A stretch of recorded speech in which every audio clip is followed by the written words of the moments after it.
Tember, Tier List Tember, Tier List Tember, Tier List Tember. Ladies, gentlemen, and everyone in between, welcome to the final video of Tier List Tember. Today, we will be taking a look at this Fallout New Vegas perk tier list. As you can see, some of the icons are a little funky, like using icons from Fallout 4, or just using the wrong icon entirely, but for the most part, everything is in its proper place.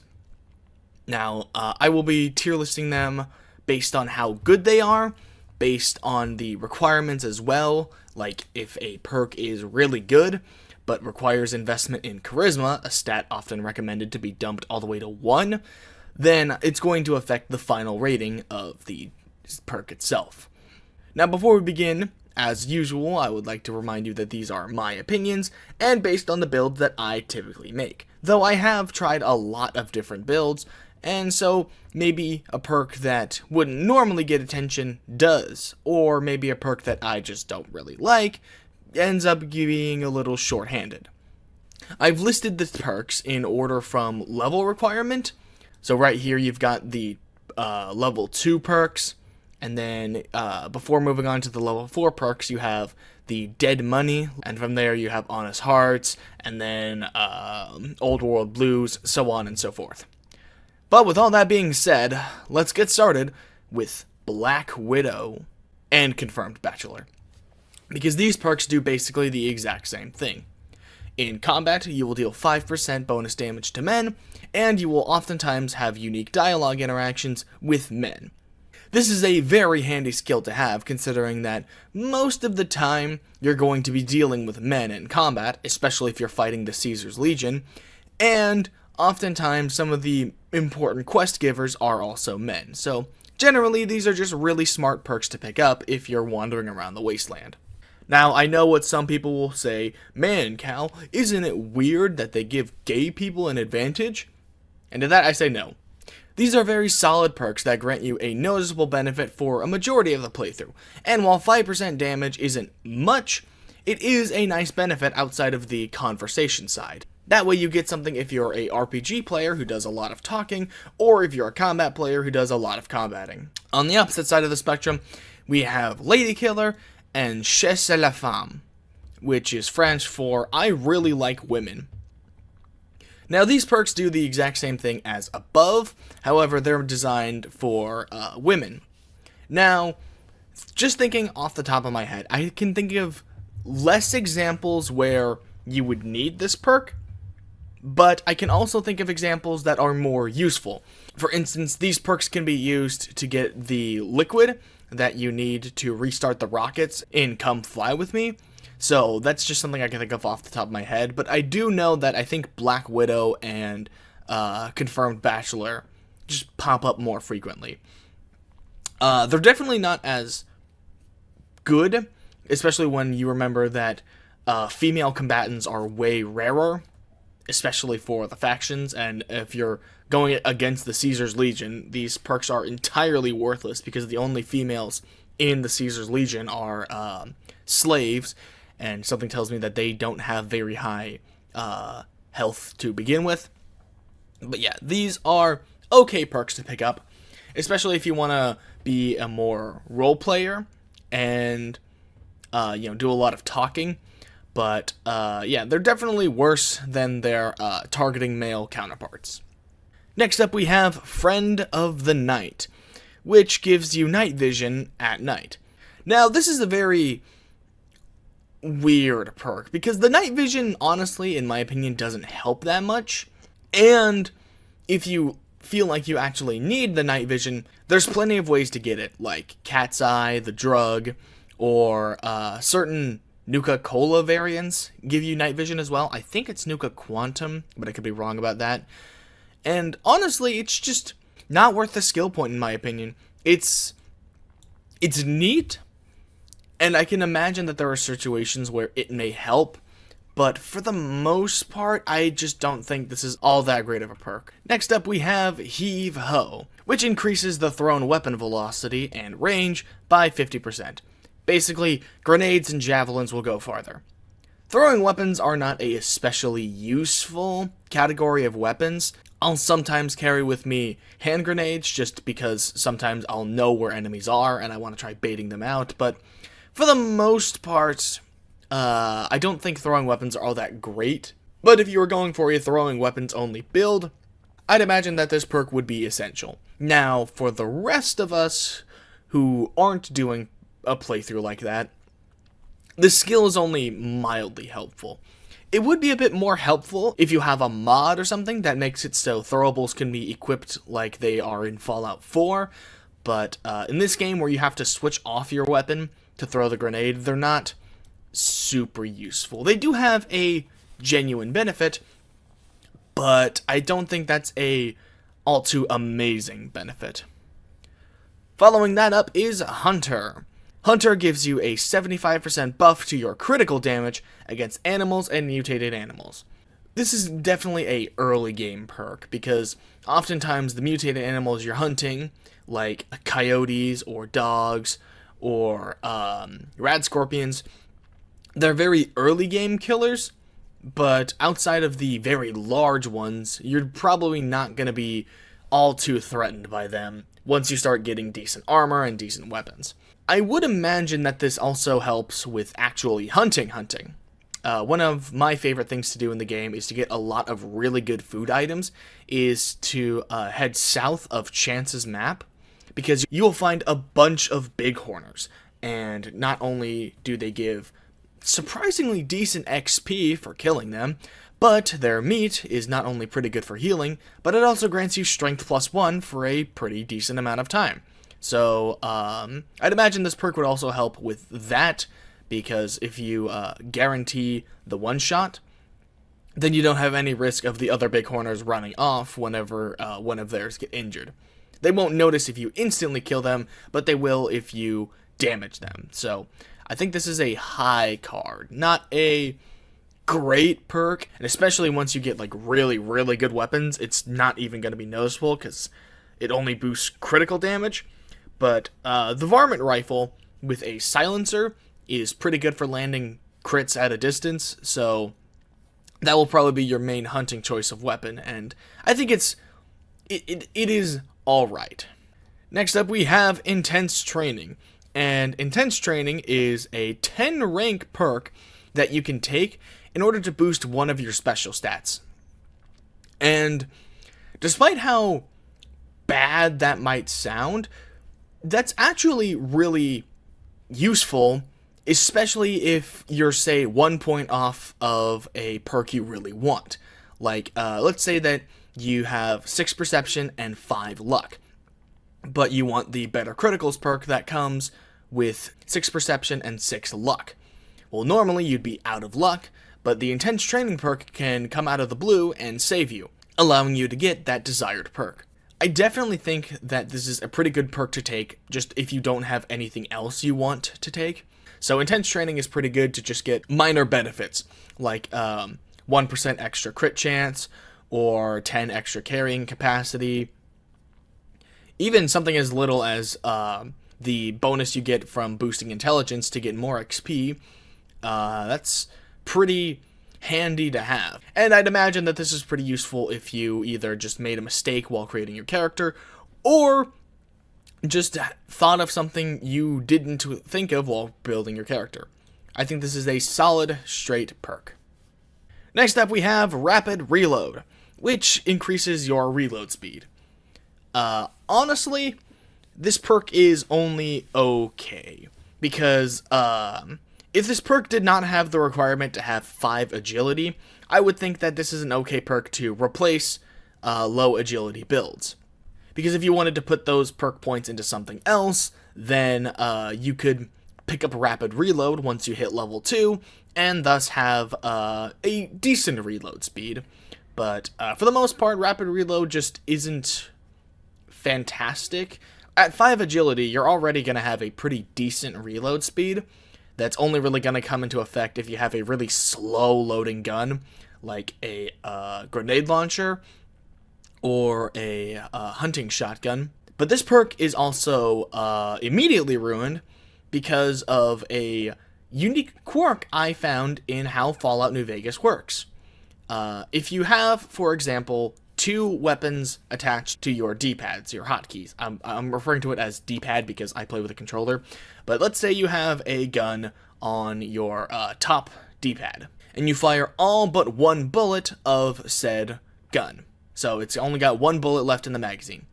If you swap to a different weapon, doesn't have to be a gun, it can be a melee weapon, it could be a grenade, and then swap back, the magazine is already full, and you didn't even have to reload. So, that immediately ruins the need for any sort of reload shenanigans, and would only really apply if your gun only had one round in it, like, Fat Man's or grenade launchers. So, I think that this perk is pretty mediocre.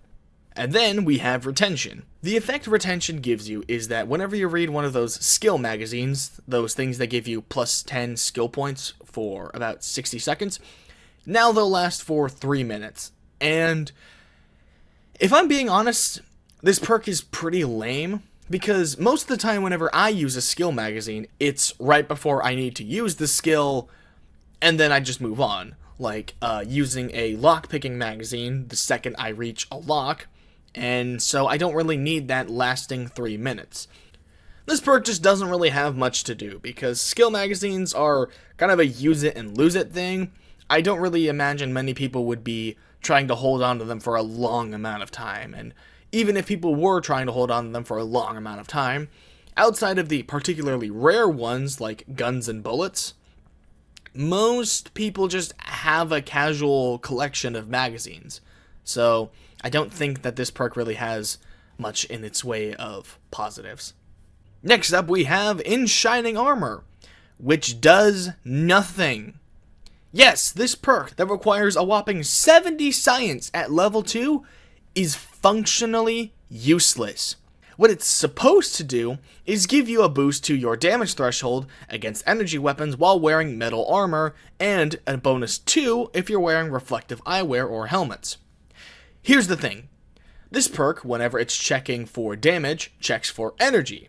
So if the enemy is attacking you with energy, it will reduce the damage, thanks to the damage threshold. But energy weapons in this game deal energy weapon damage. So because the skill does not properly check the damage, it's entirely worthless. It's so terrible. I would recommend picking up literally any other perk in the game over this. I can't think of a single perk that's worse, because they all do something. You know, even being able to see at night is kind of helpful maybe when looking for things. This perk does nothing, and honestly, I kind of feel like I should make a tier just for this perk, because it doesn't work. But because I don't want to put the time and effort into doing that, I'm just going to put this here, and just let you know that right here, right now, this is going to be at the bottom of the tier list. I can't even imagine anything worse than it in the game. Next up is Junk Rounds, which allows you to craft ammunition using scrap metal and tin cans. And I took this perk in my first playthrough because I thought, hey, the ability to craft ammo would be really good. But not really. Ammo is not a desperate need. Like, whenever you start getting access to the higher tier weapons, like ones that use 12 gauge rounds instead of 20 gauge, it's going to be a little difficult to find ammo for, but there's plenty of shops that will sell you a good amount of ammo, especially if you hop around.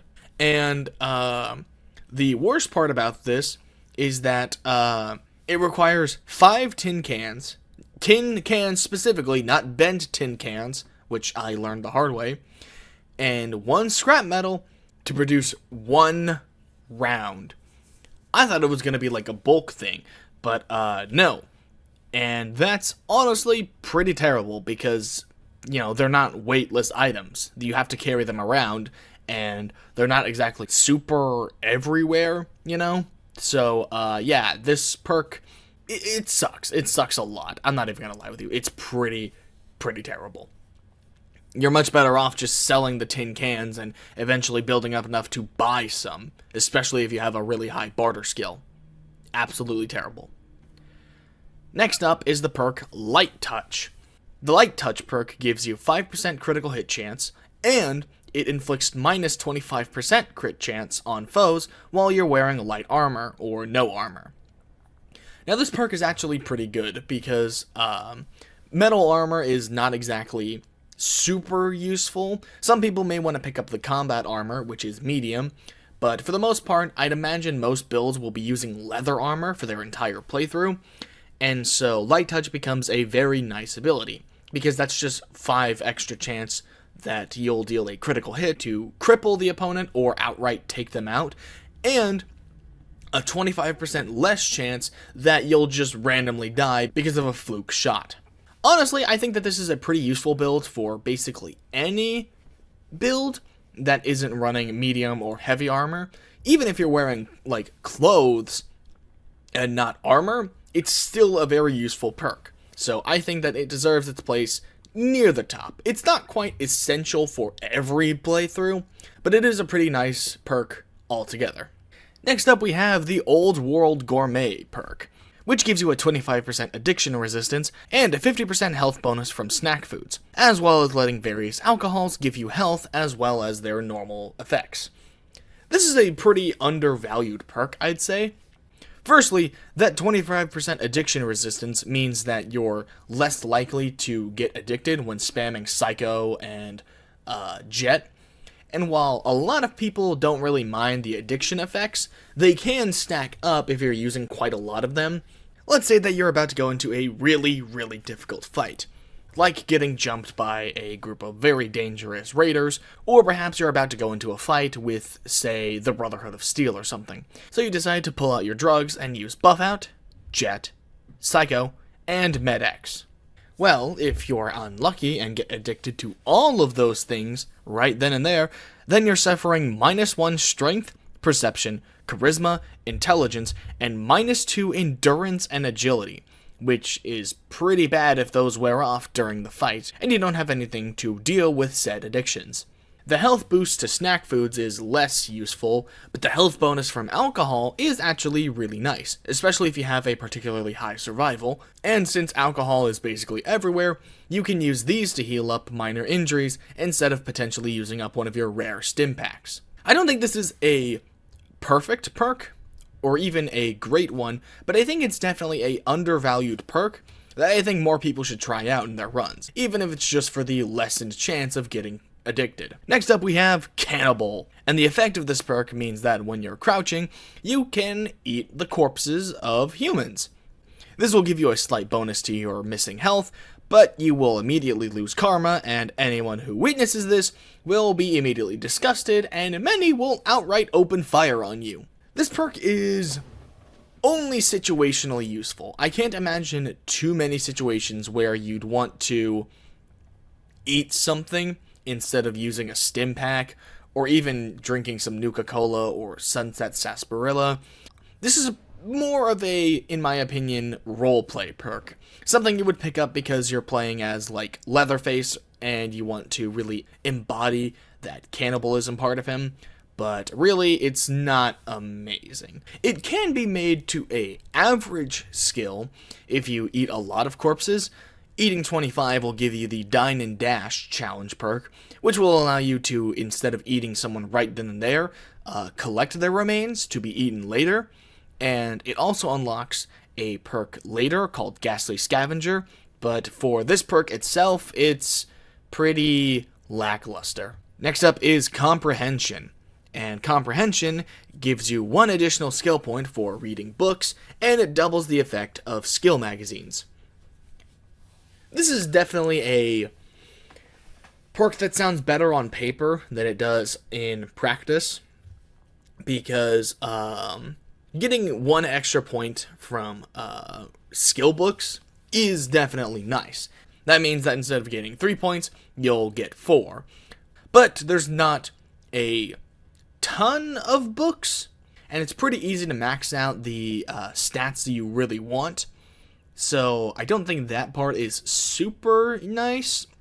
Ironically, I think the thing that's more useful about this perk is the doubling of skill magazine points, because this can take you from a 55 lockpick skill, which isn't enough to hit the threshold requirement for hard locks, into 75, which will actually allow you to pick a hard lock. So I think that part is honestly more useful than the first part, though it's not a terrible skill, I'll say. I'll put it in high card, but it's not going to blow anyone away. Hello, this is me from the future, realizing that for some reason this tier list did not have Swift Learner, and I didn't notice it didn't have Swift Learner. So allow me to use this perk point to represent Swift Learner, because I don't know what this perk represents. Swift Learner gives you an additional 10% experience whenever experience is earned, and while that's not amazing, it is something that is worth considering when you have high intelligence. At high intelligence, you'll get quite a lot of experience from quests, even just killing things, and so stacking on an additional 10% can help you level pretty fast. I wouldn't really recommend getting all 3 tiers to this perk if you do want to pick it up. It could definitely help you level that much faster, but the later 2 levels just kind of seem like investing in something that you're not going to be able to benefit from as well, because the main reason you would want to level quickly is to get more perks. And if you're spending all your perk points on leveling really fast, I don't know, that seems a little counterproductive. It is a decent perk, so I will put it in 2 pair. Next up we have the Educated perk, which gives you 2 extra skill points whenever you level up to divvy out into your stats. Now, while this may not sound incredible, this is a pretty decent thing because it adds up over time. Especially if you're going with a low int build, then you can catch up to the higher skill requirements that would come from a build that was doing a high intelligence build. Because think about it, 2 points every time you level is 10 points in just 5 levels. That can add up pretty quickly, especially if you want to try to level things up evenly. Then you can say dump 10 points into a stat you really want, like guns or lockpick or melee weapons, and then you can have the remaining points increased by 2 and then divvied out into something you're not as leveling, like medicine or survival. I think it's a pretty alright perk, and one that's, like intense training, not amazing, but it definitely helps out in the long run when it comes to your builds. Entomologist is next, and Entomologist gives you a 50% damage buff against mutated insects. Now, if Hunter gave you a bonus to crit damage against mutated animals, flat damage against mutated insects is honestly worse, because most mutated insects don't have a crap ton of HP to begin with, so the flat damage rate basically will only save you a couple rounds of ammunition, and honestly, I don't think that's worth picking up the perk. It's not great in the slightest. Next up is Rad Child, which you probably won't get at level 4 because of the 70 survival requirement, but it is unlocked at level 4. And basically what this perk does is it regenerates 2 points of HP per second per 200 rads accumulated with a stacking effect. So if you have 800 points of radiation, then you'll regenerate 8 health per second. And honestly, this is definitely a balancing perk, because how much HP do you want versus how much rad sickness do you want? But 4 to 6 HP per second is really good, especially when you consider that most enemies in this game don't have machine guns as their weapons. Some do, and they'll definitely become more frequent as you progress through the game, but for a decent chunk of time, you're just free to recover from any injury. If you get like stabbed or punched or even shot, just turn the corner and in a couple of seconds you'll be probably better off than you were beforehand. And while the effects of high radiation is pretty intense, like having deadly radiation poisoning giving you -3 endurance, -2 agility, and -2 strength, If you just want to pick up minor and advanced for -1 endurance or -2 endurance and 1 agility, that's not that bad. And especially when you consider the other effects that heal you over time, like the implant or the sun perk, giving you 0.1 HP or 1. Even just the minor radiation poisoning can give you a substantial boost to your HP. Now, if you want to go all the way and pick up deadly radiation poisoning, I should warn you that this perk does not offset the fact that once you hit 1000 radiation, you instantly die. So if you're going for that max 8 HP per second, be careful around enemies that give radiation, and definitely keep some rat away on you. But yeah, honestly, this is a pretty amazing perk. Then we have Run and Gun. And Run and Gun halves the spread with one-handed ranged weapons while walking or running.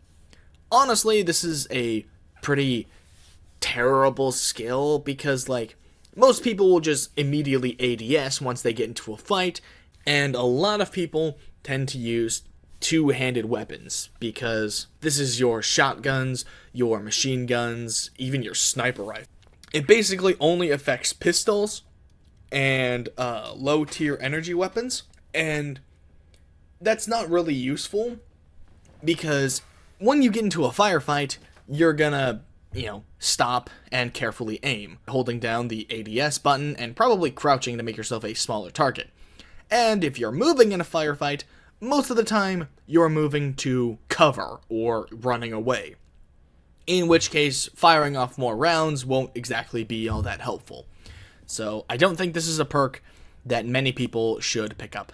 Just, it's an interesting idea, but it's too situational for being super useful.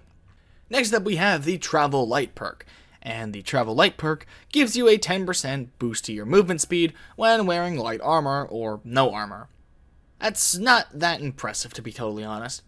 Something that the game actually lies to you about is that agility does not affect your actual movement speed. This is the only thing that dramatically changes it outside of being over-encumbered or wielding two-handed weapons. 10% is not a whole lot. It would add up over time, I know, but I don't think this is really amazing. Especially when you consider that this perk is kind of on a time limit, because it's only really useful in the early game, because once you hit the mid or late game, then you're just going to be fast traveling around to different locations, and if you need to walk anywhere, it's not going to be that long to get there from a fast travel point, and the 10% won't matter all that much, so I don't think this is a particularly great perk. Next up is the Bloody Mess perk, and Bloody Mess gives you 5% bonus damage to everything, creatures, humanoids, all that, and it gives them a random chance for a very violent death animation. As in the picture, you can see Vault Boy using a tiny little pea shooter pistol and just casually exploding his opponent. Now, this is a bit of a threat if you are a YouTuber, because YouTube does not like dismemberment for some reason. Honestly, that's pretty cringe of them. Dismemberment is pretty based. But yeah, when it comes to actual game, it's pretty nice. It's going to go alongside the...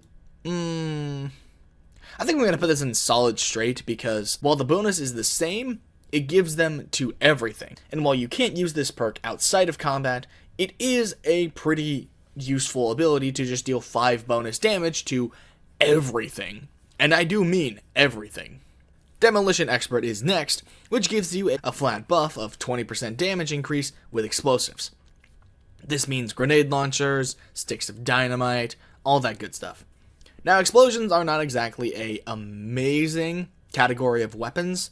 They're pretty rare, and ammo is not super abundant for them. But if you are someone who's like really investing in explosives, I'd imagine this perk is practically required.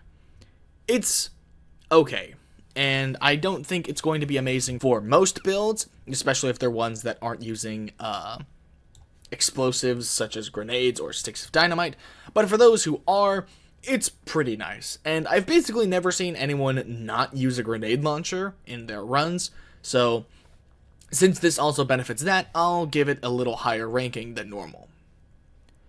Next up is Ferocious Loyalty. When you drop below 50% HP, companions gain 50 damage reduction. And this is one of the reasons people dump Charisma. Not only does this have a pretty high requirement of 6 points, but it doesn't really help you all that much, because while, yes, your companions are less likely to die, that doesn't help you at all. If you're getting your butt kicked by a bunch of rad scorpions or geckos or whatever, then they're not going to stop attacking you just to go attack the other guy who's now more difficult to attack. This might be useful if, say, both of you got attacked at the same time, like by an explosive attack, and this prevents them from going down or outright dying on hardcore mode. But, yeah, this is just not that great of a perk. I honestly think that this perk would have been better if it was just an aggro, because if you were getting your butt kicked by, say, a Deathclaw, and once you dropped under 50% HP, Veronica or Boone could just instantly aggro the enemy away from you, giving you a chance to heal up and potentially get away, then it would have been much, much better. But as it currently stands, the perk is just not that great. Fortune Finder is next, and this perk gives you a bonus chance to find caps in random containers. It's never an amazing amount of caps, but now trash cans, lockers, things like that now just have a bonus chance to give you some extra caps. It's not a very complicated skill, and it's not a very amazing skill, but it's something someone might want to pick up if they just want to have more caps on hand, especially if there's someone who rummages around everything. Then we have Gunslinger, which gives you a 25% accuracy boost in VATS with one-handed weapons. Again, not a very complicated skill, not a very flashy one either, but it's a decent one, especially if you pick it up in the early game when there's a lot of one-handed weapons. And it can even be useful into the long run, if you decide to keep weapons like Maria or the 4x4 Magnum for a long amount of time. It's pretty alright. Next up is the Hand Loader perk, which gives you the effect that when you're using guns, you have a decent chance to recover the cases and hulls, the things needed to actually make more guns. You also have access to all the hand loading recipes to make all the various special ammo, like Dragon's Breath or Coin Slug. This is another perk that I think is just okay. You know, having access to the materials to make more guns just by using your guns is a pretty decent ability, and while most of the various ammo I don't usually mess with, you know, the special type, being able to craft Dragon's Breath for your shotgun is pretty awesome. You can just contain that fire. Again, not amazing, but it's okay. Lead Belly reduces the radiation you take from eating or drinking by 50%. Honestly, this is another one that just stinks. You're not going to get a whole lot of radiation from most sources of food and water. The most I can think of is, like, I think there's some toilets that give you 10 radiation for drinking out of them. But considering that this, for the most part, will be reducing +2 radiation down to +1 radiation, it's just not that amazing. Next up is Shotgun Surgeon, which ignores 10 points of a target's damage threshold when using a shotgun. Now, this is absolutely insane because shotguns don't fire a single bullet. So if you fire a round that fires out, let's say, 7 pellets at the opponent, then each one of those pellets will ignore 10 points of defense. So when you consider that you're ignoring potentially 70 points of defense, yeah, this perk is absolutely insane, and I'd recommend anyone who is using ballistics to pick it up, because, yeah, being able to tear through your opponents with a shotgun is obviously incredible. This can make quick work of just about any armored opponent, especially the Brotherhood of Steel, because, hey, suddenly, that super powerful paladin armor, 10 points less per pellet. Next up is the Professional, which gives sneak attack criticals with revolvers, pistols, and submachine guns, an additional 20% damage.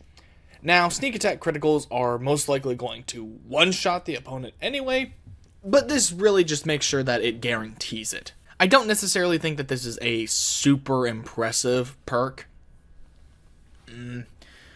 because while, on one hand, 20% damage is really nice, you can only usually launch off one attack of this type, so I think I'll put it in high card, but it will probably be pretty high up when it comes time for the final sword. Next up is Toughness, which gives you +3 damage threshold permanently, and you can take this perk twice. It's a pretty nice perk to have, especially if you're someone who's running light armor or no armor, because, now you have a actually decent damage threshold stat, and it can maybe even be recommended to be picked up by people who have really high armor, because their armor is just 6 points more effective. I think that this is a perk that basically everyone should take, regardless of build. It's just a no-brainer. Even just taking it once is 3 less points of damage for every instance of damage. I don't really see how anyone could say that this is a bad thing.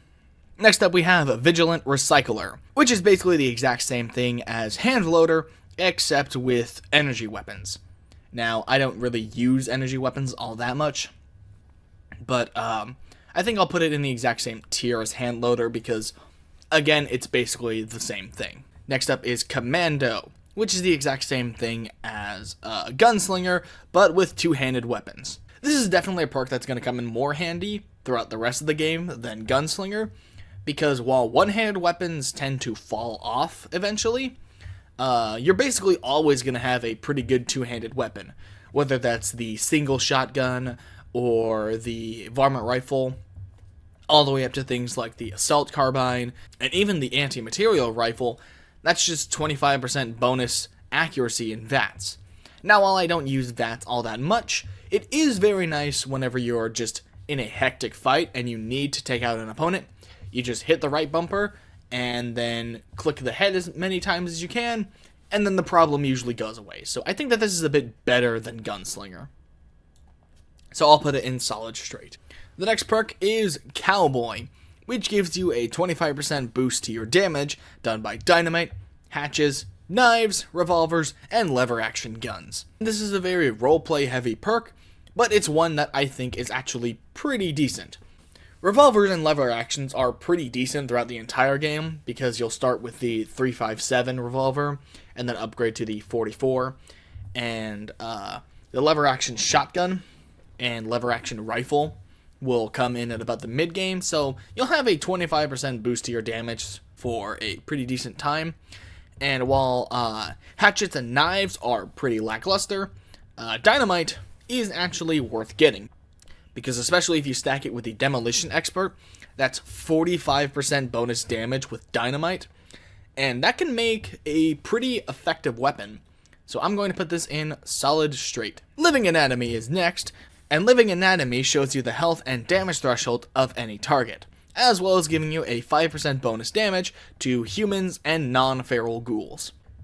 This is a perk that I think perfectly describes like a first playthrough when you're just getting used to the game. When you're on your first playthrough, you won't have a great idea at estimating healths or damage thresholds, especially just by appearance of armor. So this perk is definitely very helpful in that manner. I picked it up in my first playthrough because I wanted to see my enemy's health bars like I can in normal RPGs. It's very useful for that purpose. It's not essential, and I don't really think that it's super useful in further playthroughs, but it is very nice for that first playthrough. The bonus against humans is neat, and honestly, there's barely any non-feral ghouls in the game, so that's just not even really going to apply in most situations. But, it's a nice perk for a first playthrough. The next perk we have is Pack Rat, which makes it so when an item weighs 2 pounds or more, it's now half as much. This is a really useful perk because this applies to stacking effects as well. So if you have, say, a bottle of Sunset Sarsaparilla, and then you pick up 38 more, you would expect this to be 39 pounds that you now have to carry. But with the Pack Rack perk, that's now 17.5 pounds instead.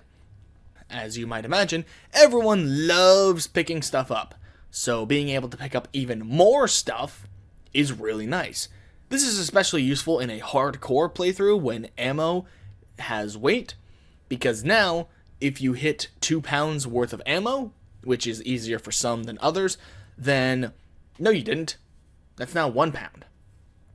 And so it's definitely a perk I would recommend one picking up in, honestly, just about any playthrough. The Pack Rack perk is seriously impressive. Then we have the Quick Draw perk. This basically just makes it so you can draw and holster your weapon 50% faster, which, I'll be honest, I've never had a problem with that. And once again, this is a perk that requires 5 agility, giving you a already decent speed for that. So really, this perk just doesn't stand out to me at all. Rad Resistance is next, and it just gives you a 25% resistance to radiation. Radiation is not super prevalent in the Mojave. The only places I can think of that give you radiation are the Vault 34, the Black Rock Mountain, and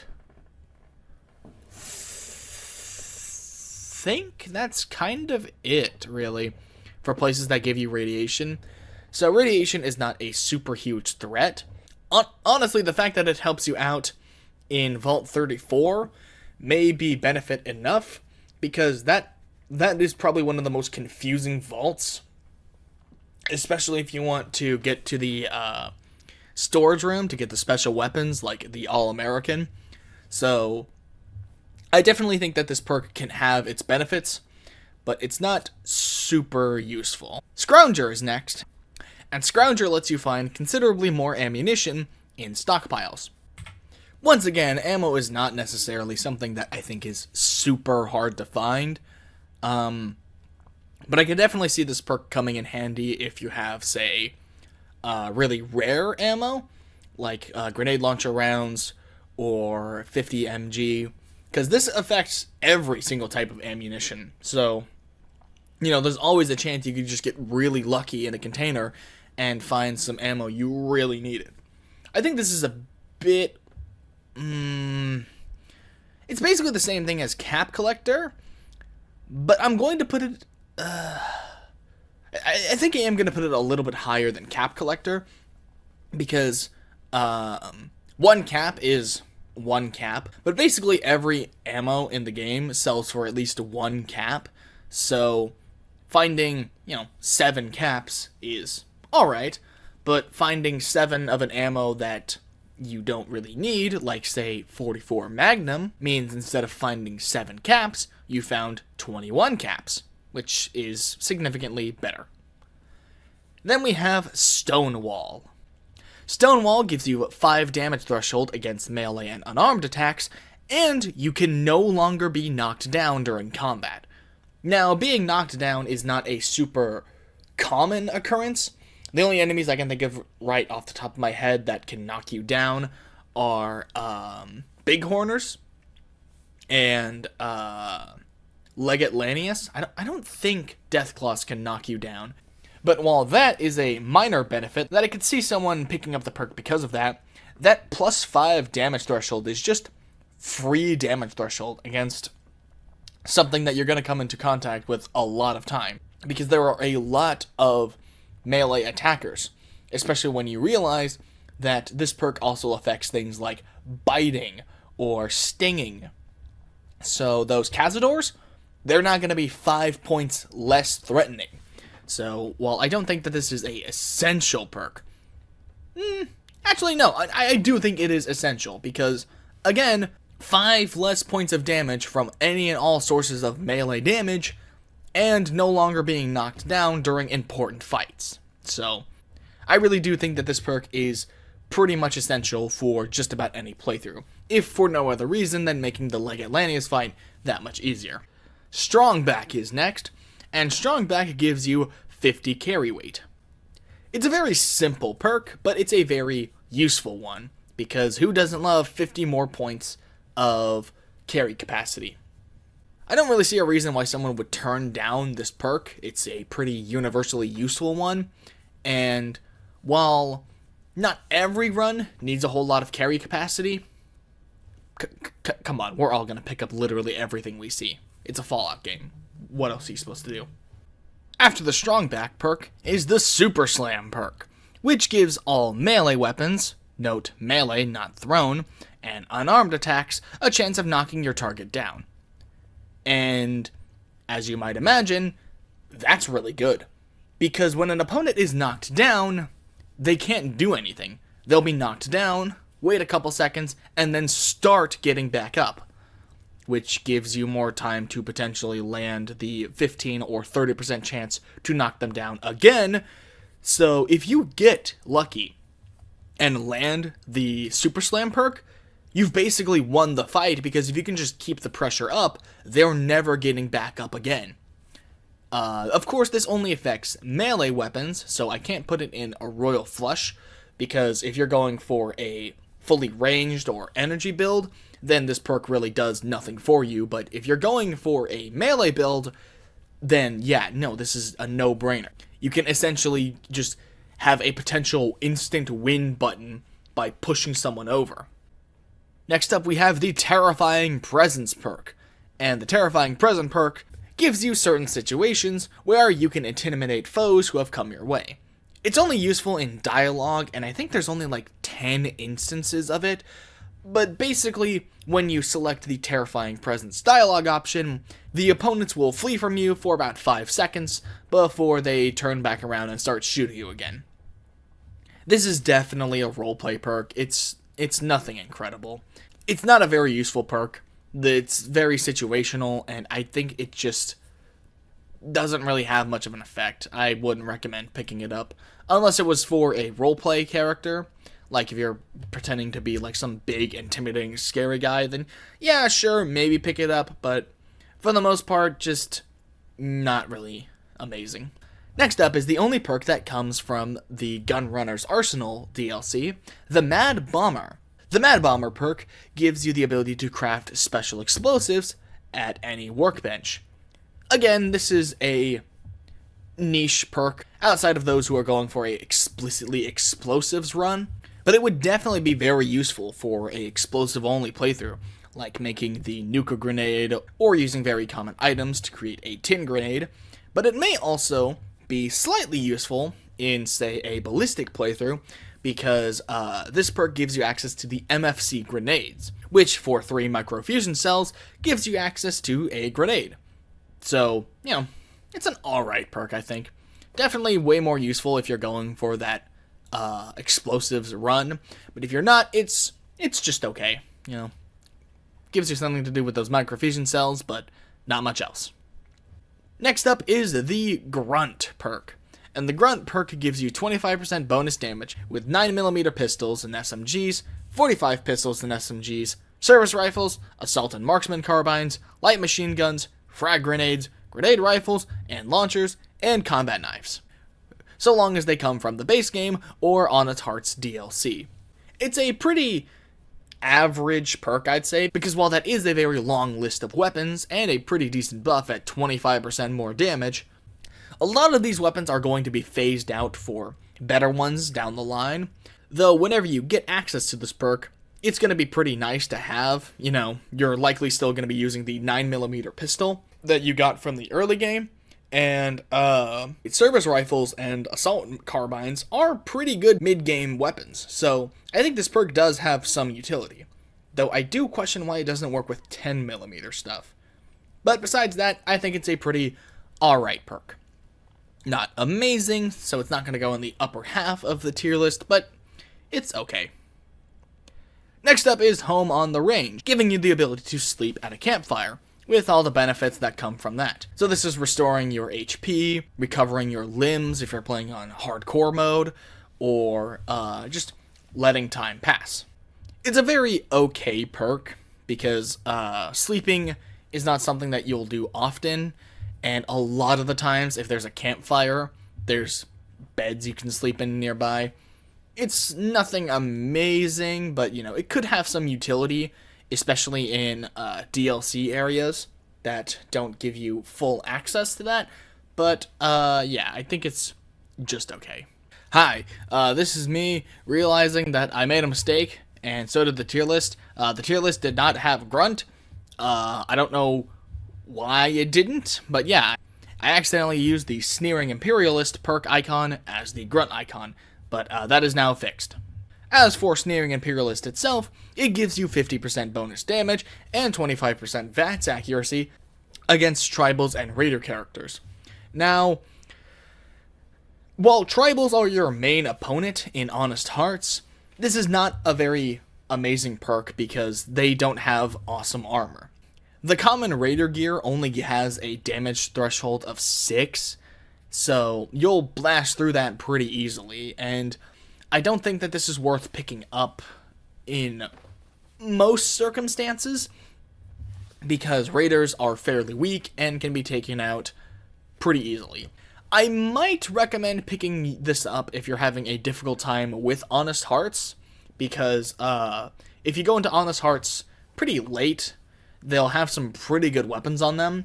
Like, I one time went in when I was about a level 20, and they had some really powerful SMGs, so you may want to pick this up in that circumstance, but for the most part, I think that this is just not a amazing perk.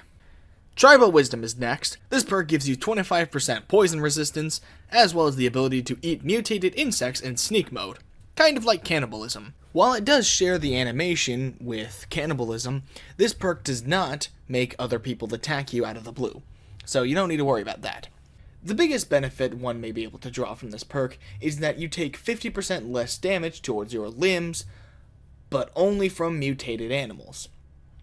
This is very much a anti-animal perk, as they have a smaller chance to poison you, and they have a less chance to cripple you, making you an easier prey. Plus, you can eat them afterwards to recover HP lost from the fight. It's not a super amazing perk, but it does have its utilities, and I think that it's a alright perk if you're in Zion, or just happen to really hate Cazadors and want to try consuming them. Up next, we have the Here and Now perk, and the Here and Now perk just makes you automatically level up again. This perk was honestly just kind of okay. It worked a bit better in Fallout 3, because in Fallout 3 you received a perk every level instead of every other level, so taking this perk was basically a way to get another perk. But at that point, you're basically just saving time. It's only really useful in speedruns, I'd imagine, because why take this perk when you can take any of the other perks you can pick up instead, and then save that for later. It might help in very niche situations, like if, yeah, I don't know, I just don't know, maybe if you're, like, only a few points away from achieving something, and you really need to get it right now, you can take this perk, but then there's skill magazines and stuff, so I can't imagine a situation where this perk would be very useful. But just to give it the benefit of the doubt, I'll put it in high card. But it won't be very high up on high card. Next up is Animal Friend, which makes it so that way animals in the Mojave, such as rad scorpions and giant ants, will be neutral to you instead of automatically hostile. With the second level of this perk, making it so that way animals will attack for you as well, helping you out in combat against any non-animals. This perk is very useful when you need it, but otherwise seems a little useless. This does have some benefits, like for instance making dogs not hostile to you, so you don't need to worry about them if you're attacking the Legion or the NCR. Probably the most useful aspect of this perk is that Night Stalkers no longer attack you. These poisonous monsters are incredibly deadly because they're small, they're poisonous, they're fast and strong, but now they'll leave you alone once you have this perk equipped. And if you have the second rank, you can turn them on your enemies. It's a very neat skill, but not one I would imagine would be super useful.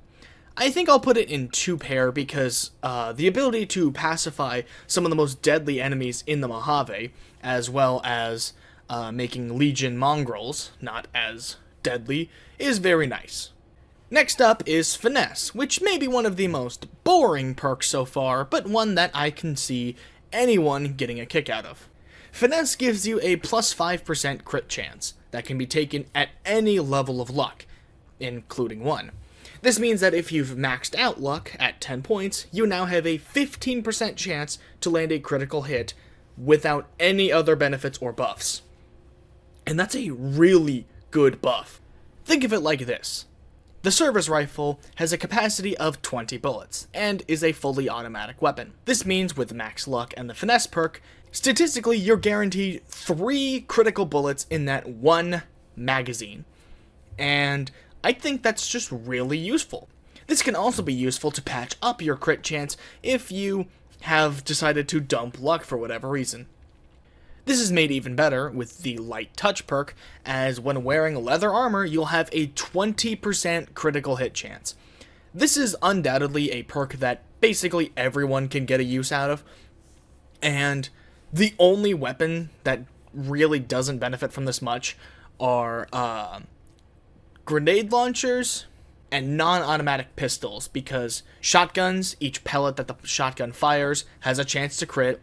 Machine guns, each bullet has a chance to crit. It's one of those perks that just needs to be taken always. Then we have Math Wrath, another simple perk. This just reduces the cost of all AP abilities by 20%. This means that you can cram in more AP attacks whenever you use VATS. Though it's usually only enough to give you 1 or 2 more uses, it's still neat, you know? I'm not exactly going to call this amazing, but if you don't know what else to spend your perk point on because you've got all the other perks you desire, it can be a pretty alright one. Next up we have these 2 perks, which are basically the same thing, so I'm going to count them together. The Mysterious Stranger and Misfortune. These perks have essentially the same effect, which is when you're in VATS and you attack someone, there is a chance that if the target does not die, these 2 will spawn in and finish off the opponent for you. The Mysterious Stranger is very straightforward. He will spawn in, shoot his revolver 6 times, assuming the game doesn't bug, and then he will leave, just as quickly as he arrives. Misfortune, meanwhile, will fire from her 357 revolver and deal much less damage, but she has a chance to set off any grenades the opponent has, cause their weapons to explode, cripple limbs. There's a lot more various effects that she can do. And since you can take both, you can have the best of both worlds, though you can't have both of them spawn in at the same time. The game checks to see if your assistant will spawn, and then when it turns heads, one of them will spawn and not the other. I'll put both into solid straight. They're very good perks that can help out in a fight, again assuming the game doesn't bug out and leave you trapped in the VATS animation, but they're very useful for tough fights and ones where you just need a little extra helping hand. Especially Misfortune in Dead Money, because if she rolls to cripple your opponent, then the ghost people will be instantly killed, since the second they're crippled, they're dead. Then we have Mr. Sandman, a perk which does one thing and one thing only. It allows you to stealth kill people who are sleeping with a comedic jingle. It gives bonus experience for this kill, and as long as you're actually hidden whenever you begin the animation, this is a completely stealthy option. And so while it's not super likely that you'll be able to sneak into someone's room while they're sleeping, you can use this to great effect, because in case you forgot, if you're completely hidden when you perform kills, then there's no reputation loss or gain unless it's like the leader of a faction. The Mr. Sandman perk is going in 2-pair, because it's very situational, but it can allow for some easy kills for dangerous targets if you can sneak up to them enough, and it can also be used in certain select scenarios much better than other ones.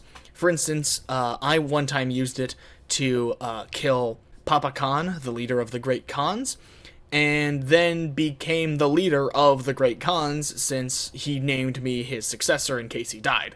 So once I killed him, I was now the leader of the Great Khans. Next up we have Nerd Rage.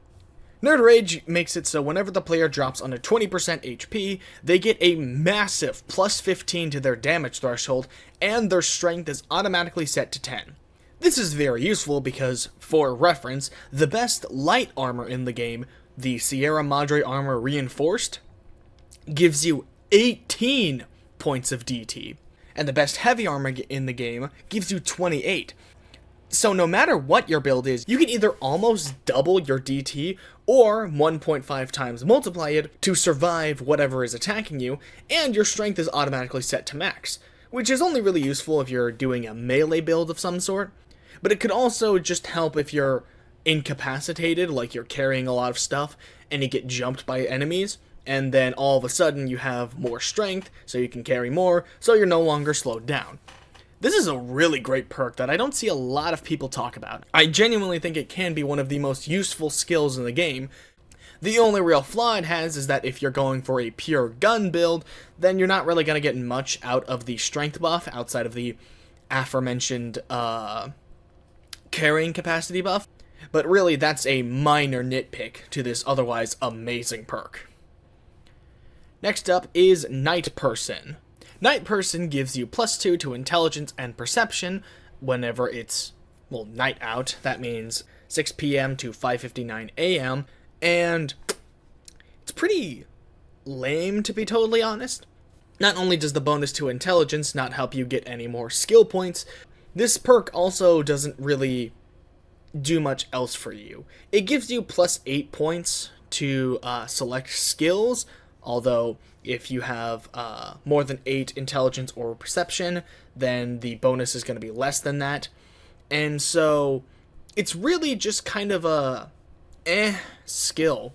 I'm not going to say this perk is a trap, one to trick those who are not aware of its more finer details, but it just doesn't seem to be all that great.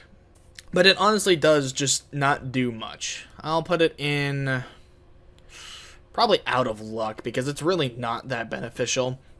It really only helps minorly buff your currently active skills, and I think it buffs XP gain a little bit, but yeah, it's not amazing.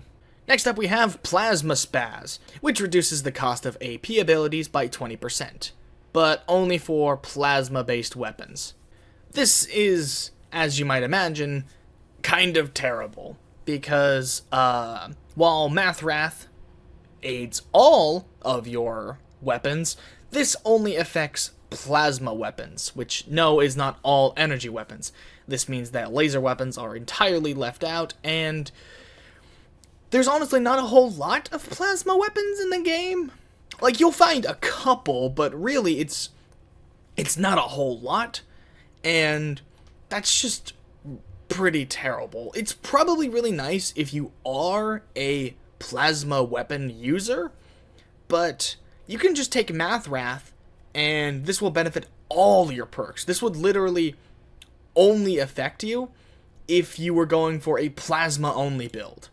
So, honestly, I probably should put it in out of luck, but I'll give it a high card for the fact that it is a useful ability if you are running a plasma-only build. Next up is And Stay Back, which is a dead money perk. And this perk makes it so that way whenever you are firing a shotgun, each individual pellet has the ability to knock an opponent down. Yes, like the Super Slam perk. It's basically the Super Slam perk, but for shotguns. And I think it's honestly better for 2 reasons. Firstly, obviously it has range. While you need to reload guns and you don't need to reload melee weapons, each individual pellet has the ability to knock an opponent down, meaning even if you just go with the tubeless hunting shotgun, that's like 42 chances to roll the knockdown effect, which is pretty nice. It also has the benefit of not encountering the block glitch. As someone who's used the Super Slam perk for a playthrough or two, if you hit an opponent who's blocking and they're knocked down, then even though they're knocked down, when you try to attack them, they'll still be blocking all your attacks, so you're just not going to be as effective. And the And Stay Back perk does not have this penalty. Really, its only flaw is, like Shotgun Surgeon, it only affects one type of weapons, that being ones loaded by 20 gauge or 12 gauge. But that's a minor nitpick for a really outstanding skill. And it's one that I think everyone who's running a ballistics build should pick up because, I mean, come on, have you tried using a riot shotgun with this perk? Do what the picture says and find a riot shotgun and just go nuts with this perk. Absolutely incredible. Next up is Fight the Power, which gives you +2 damage threshold and a 5% critical chance bonus when you're fighting someone who is NCR, Legion, or Brotherhood. Now, that Brotherhood part isn't really super useful, but fighting against the Legion is going to happen on basically every playthrough that doesn't go Legion, and same thing with the NCR being someone you'll have to deal with on a Legion path. So taking less damage and having a higher crit chance is always nice, especially when you combine this with, again, light touch and finesse, giving you with maximum luck, a 25% crit chance against Legion and NCR goons. And that's per bullet. So grab a shotgun and machine gun because you're going to land so many critical hits.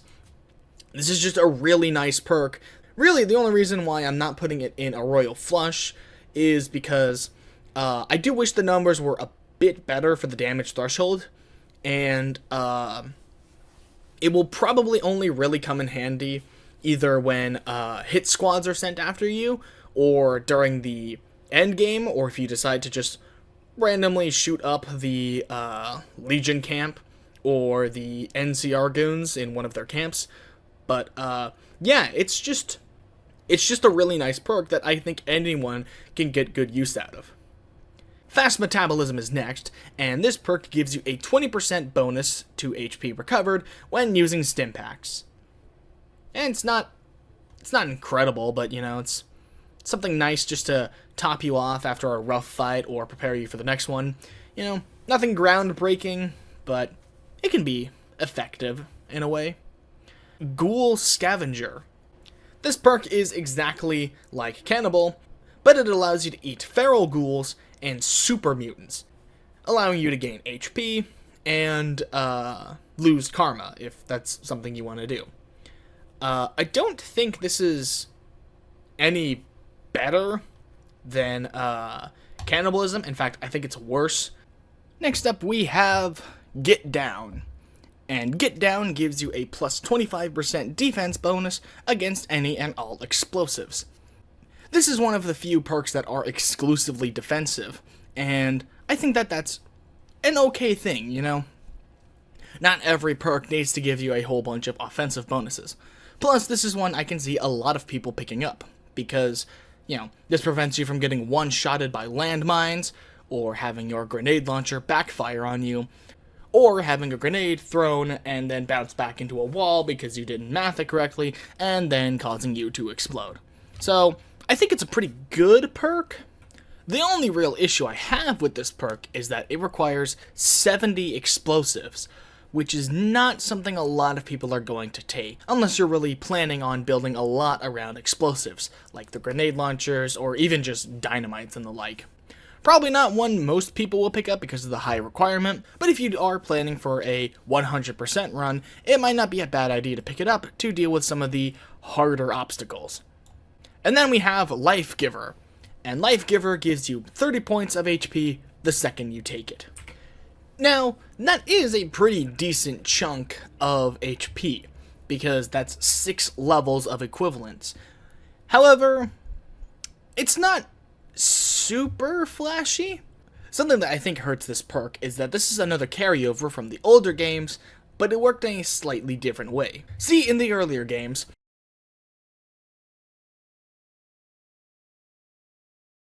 so really they were kind of stuck with what to do with this perk, so I think that the flat 30 HP is nice, albeit not as nice as the earlier games could make it. I'll put it in high card. Long Haul is next, and this perk gives you the ability to fast travel even if you're over encumbered. It's honestly not that useful of an ability. It's one of those things where it's like, when you can't fast travel without the speed boost, you're like, oh man, this would be really nice to have right now. But anytime you don't need it, you think, wow, this is a pretty stupid skill. Why would I ever pick this up? It's okay, but has very niche applications. And unless you're just completing like a really big treasure haul, like to Vault 13, like to Vault 34, or if you're coming home from one of the DLCs like Dead Money, it's not gonna get that much use. Next up we have Piercing Strike, which is basically the exact same thing as Shotgun Surgeon, but with unarmed and melee weapon. This is probably even better than Shotgun Surgeon, but the issue comes in its requirements. Most players, whenever they're trying out a melee build, are going to focus melee weapons. There's not a whole lot of unarmed weapons, and the ones that do exist are pretty trash, so you're going to go for one of the really cool melee weapons, like the katana, or the chainsaw, or even just the fire axe. But this perk requires the unarmed stat, so you have to dump a lot of points into kind of a terrible skill to get it. I do think it is insanely good, which is why I'm going to put it in Full House, but it's not being able to go into Royal Flush, because if you're going to pick up Shotgun Surgeon, you're leveling guns. Therefore, you'll be able to pick up Shotgun Surgeon. But if you're leveling melee weapons to use your melee weapons, you're not going to be able to pick up this perk. And I think that's one of the biggest downsides to it, is that you'll have to put points into a essentially entirely useless stat just to get this perk. And then afterwards we have Pyromaniac, which increases all fire damage by 50%. I don't get this perk, because there's not a whole lot of fire weapons. If Plasma Spaz was a niche ability because there wasn't a whole lot of plasma weapons, there's even less fire attacks. Like, there's only 12 items in the entire game, including the DLC, that this even works on. And quite a lot of those are either instant use consumables, like the incendiary grenades, or the flare gun. Plus, this doesn't even work for any type of incendiary ammo, like Dragon Breath, or incendiary grenade rounds. So, yeah. This is kind of a lame perk. It would have been especially lame if it was boosting the AP rate, but I will put it in high card just like Plasma Spaz, because it at least buffs damage. Though, funnily enough, it does not boost the damage of the burning effect. You know, the thing that happens when you catch someone on fire? Yeah, that damage is unaffected. Next up is Robotics Expert, and this perk gives you a damage buff against robots, and more importantly, allows you to sneak up behind any and all robots and disable them. Kind of like the Mr. Sandman perk. It's a lot like the Mr. Sandman perk because it's very situational. There's not as many robots as you may think there are in the game, and being able to sneak up on them is kind of difficult, especially if it's like a turret or something. You're probably not going to be able to sneak up to it, so it's not super useful. The instances where it is, like in Mr. House's bunker, or during the final boss battle, or during the entirety of Old World Blues, it can be pretty useful, but not super useful. The Silent Running perk is probably one of the worst perks that works exactly as it's intended to, because what this perk does is it makes it so that way running does not factor in to sneaking attempts, which is pretty stupid, because if you're sneaking, you're going to be crouched. It makes it harder for NPCs to see you. It lets you know always if you're detected or not, or if someone is close to detecting you. It just doesn't make any sense. It's really just not that great of a perk overall. I wouldn't recommend picking it up even if you were going with a sneaking build, because it mostly just saves time, and it also removes the ability to know if you're getting caught or not, which is kind of important. Then we have Sniper, which gives you a bonus 25% chance to hit enemies' heads in VATS. Very simple, very basic, pretty useful overall, especially when combined with, ironically enough, not sniper rifles, but shotguns. If you don't know, when using VATS and a shotgun, you can aim at a target's head, and that gives you a chance, I don't know the exact chance, but a chance to just instantly explode their head and remove them from the fight as a target. You know, pretty useful overall. It's not fantastic, and it's not fantastic, and it's not super complicated, but I think that it is a pretty good average skill. Above average, I'll even say. Next up is Splash Damage, which gives all explosives a bonus 25% to their, well, splash radius. This means that your grenades and grenade launchers and all those types will have a 25% bigger radius. This also means you're more likely to be in the blast zone, so you may want to pick up Hit the Deck. It's another skill that only affects explosives, which are kind of niche, especially in a all-purpose build, but you know, it's a nice skill. Though you might want to make sure to prioritize getting this one as well. Next up is Unstoppable Force, which gives you a 4 times damage bonus to someone who is blocking you. This is a very nice skill because it basically guarantees that if an opponent is blocking, you're probably going to deal more damage to them than if they weren't blocking. So that's really nice. It still has the normal problems of blocking, where you'll be staggered afterwards, and if an enemy is knocked down while they are staggered, then they'll continue to block even when they're on the ground. But you know what? That's a pretty good skill. Plus, it actually requires you to level melee weapons for a melee weapon perk. Very nice, very nice. Next up is Heavyweight, making it so that way any and all weapon that weighs more than 10 will weigh half as much, allowing you to carry more overall.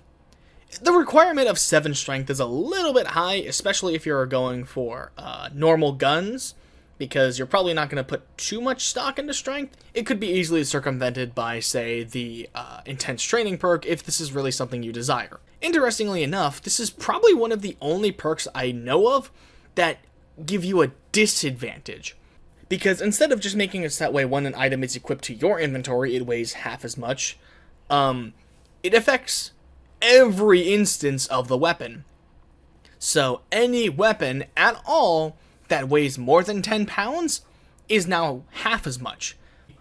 This can actually be a detriment because enemies will not want to pick up weapons that over-encumber them, and so if the weapon weighs half as much now, they aren't as likely to be over-encumbered, which means they might pick it up anyways. So that's something to think about. It's a pretty nice perk that just helps you carry more, and while the strength requirement is a little high, it is nice to be able to carry more. I do think it is funny how it's also a little annoying because it benefits your enemies. That's just kind of funny. Next up is Hobbler, which gives you a 25% bonus chance to hit enemy legs in combat. The legs are probably the best spot to target outside of the head, because this will immediately slow opponents down, meaning they can't run to cover as easily, they can't chase you down as easily, they can't run away as easily. It's just a pretty good idea to break the legs. Now this perk is not super useful, because I find that legs are pretty easy to hit most of the time, and you probably don't need to pick up a perk to make them easier, but this can be nice. Again, another solid perk. Next up is Awareness, which gives you +2 perception if you're crouched and not moving, and also have a perception that is higher than 6 but lower than 9. This is garbage for pretty blatantly obvious reasons. First of all, perception is one of those stats that are kind of useless, at the very least ones you don't really notice much of their effect. Sure, you may be able to see an opponent who's farther away, but at the exact same time, you're crouched and standing still. and I just don't think that matters a whole lot. If it was a sort of Last of Us see silhouettes through walls type thing, I could see that being a pretty decent perk to pick up. You know, you have to sit still and stay crouched, but you can know where enemies are, which will make stealthing easier or something like that. But instead, it's just worse than Night Person, because, yeah, you can do this whenever, but it only affects one stat, and it doesn't even set it to max. It doesn't even give you a substantial boost to your guns stat, which it's just bad, terrible, absolutely abysmal. Next up is Adamantine Skeleton, which gives you a 50% chance to not break a bone. This is honestly the tale of two perks, because on normal difficulty, it's not that hard to repair your limbs. Doctor's bags aren't super hard to find, and stim packs can be used to recover them, so it's not an amazing perk to pick up in normal gameplay. But on hardcore, this actually has a lot more benefits. Crippled limbs are a lot harder to fix in hardcore mode. Not only do stim packs not work at all on your limbs, but doctor's bags now, instead of fully recovering all of your limbs, partially recover one of them. So while a stash of 5 doctor's bags would basically cover you for the next good while, only needing to bust one out whenever you don't want to use a stim pack on your limb, to now being enough to start the repairing process for all your limbs, but any further damage and they're going to be broken once again. Additionally, sleeping in a bed no longer fixes your crippled status, so Adamantine Skeleton becomes a lot more valuable on hardcore mode. Naturally, I think that this means that because it's kind of split down the middle, I'll put it in solid straight, I'll say. It's not nothing on normal gameplay, but it's really important in hardcore mode because you gotta survive somehow, and doctor's bags can only take you so long. So on long trips, especially to the DLCs, you're gonna really want this perk. Next up we have Center of Mass, which is another one of those perks that buffs your VAT accuracy when targeting a specific part of the body. This one being the torso. The torso is definitely the worst part to cripple, I think. To my knowledge, it doesn't give you any benefits. If you cripple the legs, they can't move as well. Cripple the arms, they might drop their weapons or not even be able to wield them if they're two-handed. Cripple the head, you might just cause it to explode or just make them all dizzy and stuff. Meanwhile, to my knowledge, there's no benefits to hitting the torso. Plus, the torso is usually a pretty accurate spot regardless, so I think this is probably the worst of the perks to pick up in this variety. Even if you wanted to pick up one of the VAT's accuracy perks, this one just doesn't justify itself. Especially because if you're free aiming, well, you're gonna hit the torso anyway. That's where everyone aims on first-person shooters, unless you're trying to specifically go for a headshot. So, yeah, not a very useful perk. In contrast, Chemist is one of the best perks in the entire game. And I'm not kidding about that. What this perk is supposed to do is it's supposed to make it so drugs last longer. That's a very simple, very average thing, you know. It makes it so if a drug lasts for 2 minutes, now it lasts for 3. Just nice 50% bonus. Here's the thing. This perk affects everything. So now, Sunset Sarsaparillas, as an example, don't heal you 2 HP every second for 25 seconds. They heal you 2 HP every second for 37 seconds. Now, suddenly, everything lasts longer. This includes your stim packs. This includes random food you pick up, the drinks you eat, and especially the drugs. There's no reason to not pick up this perk, because even if you're going for like a clean run, not using any drugs whatsoever, don't want to even touch them, you're gonna eat food, you're gonna drink water, you're gonna use stim packs. Why wouldn't you take this perk? It's incredibly useful, and there's no benefit to not taking it. And then we have jury rigging, which has one of the highest stat requirements of any perk in this game, as it is one of the 7 perks that requires 90 in a stat, beaten only by a single perk that requires 100 points in a stat. However, not only is this one of the perks that requires a non-combative stat, being repair instead of, say, melee weapons or energy weapons, however, this perk is amazing. It requires a lot of investment into, but it's worth it. This perk allows you to repair weapons with similar weapons from the same type of thing. So instead of being able to repair your 9mm handgun with 9mm handguns, you can repair it with a 10mm handgun, or a plasma pistol, or any other type of one-handed gun. And so now, this perk is practically essential for weapons that either have a very rare drop rate, like the anti-material rifle, or for exclusive weapons and armor. For instance, one of the best sets of light armor is Joshua Graham's armor, giving you a bonus to your critical hit chance. However, its durability is pretty pathetic, and the only thing you can repair it with is Powdered Ganger guard armor. You're not going to come across that fairly frequently, but with the jury rigging perk, you can repair it with any light armor, like leather armor, which is frequently stocked at shops. Additionally, considering that your repair is already at 90 since you have the perk, you're going to be able to restore a massive chunk of your repaired items, health bar. So, it's a very investment-heavy perk. I can understand why some people just wouldn't want to put the effort into repair, especially if they don't have a whole lot of skill points per level up, and they really want to focus on the stuff they actually really need. But if you do invest the time into getting 90 repair, jury rigging will carry you throughout so much of the game, because now you can actually use your favorite weapons without worrying about their durability as much. Next up on the list, we have Light Step, and Light Step prevents you from activating any traps. This means tripwires, landmines, bear traps are now no longer a threat to you. This is really nice, especially for the explosive-based traps, because those can usually kill you in one shot, especially the grenade clusters. This also means that you can collect them if you notice them, because hey, you didn't blow them up, you can just collect those and sell them.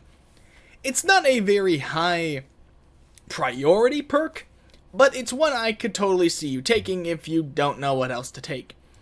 It's also especially useful because this perk can be used in the X13 quest in Old World Blues to make that entire thing just a whole lot easier. So that may be something you want to pick up. Next up is Purifier, which gives you a 50% bonus in damage with melee weapons against any and all abominations, like Nightcrawlers or Deathclaws, and that's kind of situational. Not everyone is going to invest into melee weapons, and oftentimes whenever you see a big, disgusting, ugly thing, your first prerogative is to get away and shoot at it from a distance. So I don't think this is a super useful perk, especially because a lot of the things that this affects don't have a whole lot of HP. You'd basically be picking this up for fighting Deathclaws and Night Stalkers, and you're probably not going to want to use melee against them anyway. So this perk seems a little superfluous, but I'll give it a little bit of praise, because being able to deal with abominations really fast is nice, especially because oftentimes they're a good source of experience. Next up is the Action Boy / Action Girl perk. They're exactly the same, but just gendered, and these perks give you 15 points of AP. Very simple, kind of lame, to be honest. It would probably be better to take one of the perks that grant you reduction in AP cost instead of this one. And then we have one of the simplest yet effective perks, Better Criticals. The Better Criticals perks makes all critical hits deal 50% more damage. This makes your already effective stealth crits or normal crits that much more effective. This means that if you go for the ultimate crit build of 10 luck, light touch, finesse, and Joshua Graham's armor, you get a combined 23% crit chance, and each of those critical hits will deal 50% more damage. It has a bit of a high stipulation, that being 6 perception and 6 luck, but if you're going for a crit build, you might as well pick this up anyways. It's a very, very good perk. The next perk is Chem Resistant, which halves your chance of getting addicted to all chems.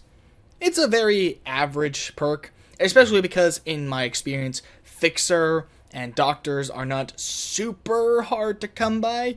It may be more valuable in the DLCs, but even then, Fixer isn't the rarest thing to find, though this may have more use in the DLCs than in the base game. This perk is okay, but I don't find myself getting addicted much anyway, so maybe if someone has worse luck than me, they'd find this perk a lot more useful, but to me, it's just kind of okay. Next up, we have Meltdown, which is a perk that requires 90 in energy weapons, which makes it so whenever you kill an enemy with an energy weapon, they explode into a, well, damaging explosion. This can be a pretty easy way to clear out a large drove of enemies if you've got quite a few enemies nearby, but it could also be a little bit risky, because if you have any allies nearby or you're trying to stealth kill someone, it might cause them to notice you or turn on you if such an accident were to occur. That's not super likely though, so I won't hold that against it too much, but it is something I thought that should be brought up. I think it's really great. It's a way to add some much needed AoE to weapons that aren't super area control. So I'll put it in full house. It seems like a pretty essential perk for an energy weapons build, especially once you're reaching this level. Next up is Tag, which allows you to tag an additional skill, thus giving it 15 extra points. Honestly, this perk is pretty lame. It's another carryover from the older games, but it actually did something kind of cool back then. Back then, you could level up past 100, and whenever you took this perk and you tagged something, then not only would you get 2 points into that perk instead of 1 point when you put 1 stat point into it, but additionally, any points you had already put into the stat would instantly be changed to 2, which could grant major boosts to a stat that you already have pretty high. So, back then, it was really good. Now, it's just 15 points to a single perk. Not that great. It could be useful to max out a different skill. Next up, we got Weapons Handling, which reduces the strength requirement of every single weapon by 2. This is a perk that helps if you didn't invest a lot in strength, but want to use some of the really big weapons, like anti-material rifles or light machine guns. Because if you don't have the strength requirement for the weapon, then the weapon sway will be heavily increased, and that's pretty detrimental. So I think this is a really good perk for gun builds, because you're not really going to invest a lot into strength. Solid straight. It's a pretty good perk, but it's not super game changer. Actually, no. I think I'll go full house with this perk. It's really useful because you probably I think I'm gonna keep it in solid straight because it's a perk that can be circumvented by just investing in strength already. But it is very useful for any build that hasn't invested a lot into strength. Next up, we have 2 perks that are basically the same, so I'll put them together. These 2 perks are Infiltrator and Computer Whiz. What they do is they make it so whenever you're attempting to pick a lock or hack a computer, once you fail, normally you would either break the lock or be locked out of the computer, and you wouldn't be able to try again. However, with these perks, even after you try to force the lock or get locked out of the system, you'll get another chance to try again. Honestly, these perks are really lame. Mostly because you could easily circumvent lockpicking by just not forcing the lock, which, while it gives you a little bit of extra XP, is pretty risky. Or in the case of computers, if you just exit the terminal before you use your last little chance, then you refill to full and you can just try again. Then it's just a matter of luck and brute force. Honestly, I don't think that these are great perks. I'm going to put Infiltrator a little higher than Computer Whiz, mostly because Infiltrator allows you to, upon finding any lock, force it, which gives you a small but a chance to instantly pick the lock and just save time. It's still not an amazing perk. Next up is Concentrated Fire, which makes it so whenever you target a body part in VATS, if you target it again, you'll get a stacking boost to your accuracy. It's an alright perk, nothing too fancy, and I'd imagine it helps a lot if you're sniping, because if you just focus fire the head with a low AP cost gun, you can land a good amount of shots, but it's just not something I think is very good. Next up we have the Paralyzing Palm perk, which, whenever you're completely unarmed, you have about, I think it's 30% chance to land an attack that instantly paralyzes the target, causing them to stop whatever they're doing and fall over and be entirely stuck in place for like 15 seconds. Now this is a pretty difficult perk to use because, again, you have to be completely unarmed to activate this ability. However, if you are going to go with a unarmed build, yeah, this perk is really good. Most builds won't get much out of this perk, but if you are going for that entirely unarmed path, it's basically essential. It's absolutely incredible. Next up is Walker Instinct, which gives you +1 perception and agility when you're outside. Once again, I don't understand why Lonesome Road added so many perks that give you minor special buffs whenever you're doing something. It's not even an amazing boost. Like, again, perception is not a stat that requires to be boosted a lot, and agility helps a little bit, but it's just not great, especially when you're going to be inside a lot of the time, because think about it. Most dungeons are going to be counted as inside, like the Repcon building. Even a good chunk of the final battle is indoors. There's just a lot more time indoors, and so it's not going to be all that useful. I really don't understand why so many of these perks have to do with giving you a specific buff in a very specific time. Next up we have Explorer, which automatically shows all unmarked locations on your map. Perfect for a 100% playthrough where you're trying to visit every single location, and maybe for a first playthrough, but really you'd probably just want to go and explore there yourself to see if there's something there. This is another one that I just don't really get. I didn't even pick this up on my first playthrough. Grim Reaper's Sprint is next, and this perk makes you restore 20 AP whenever you kill a target in VATS. This means that, should you successfully land the kill in VATS, you can immediately go back into VATS for potentially another kill. Not a very amazing skill. I liked this better back in the older games when it recovered your entire AP bar, but you know what? It's good. Next up is Ninja, which multiplies your critical hit chance by 1.15, and it grants 25% bonus damage with melee or unarmed sneak attack criticals. It's a very simple perk that just makes it so, hey, if you like sneaking around and stabbing people in the back, well, now you're even better at that. Again, I'd imagine that the damage bonus would only really be useful against super heavily armored characters, like Brotherhood of Steel Paladins or endgame enemies. And at that point, I don't know if you're sneaking around much anymore, but who knows, it might be useful in some circumstances. I'll give it a solid straight. It seems a bit lame, but that crit chance bonus is always nice. And then we have Solar Powered, which, while you're outside during the day, you get +2 strength and +1 HP every second. You don't gain the +2 strength every second, just the HP, I should mention. That's a pretty decent boost. That's a pretty decent boost. It's a perk that will help a lot with traveling with items, because, hey, 20 extra carrying capacity. It'll also help you heal up mid or after a fight without having to use your own supplies, but it's not super overpowered. I think that this is a very mid perk, but not in the terms of like mid as in, oh yeah, it's pretty, it would be pretty cool, but it's got like this one drawback that makes it mid. No, it's okay. It is the definition, I believe, of like a 6 out of 10 perk. Nothing too fancy, but hey, sometimes you just need stuff to fill out the list. And then we have Eye for an Eye, which grants a stacking 10% bonus to cripple enemy limbs whenever you yourself have a crippled limb.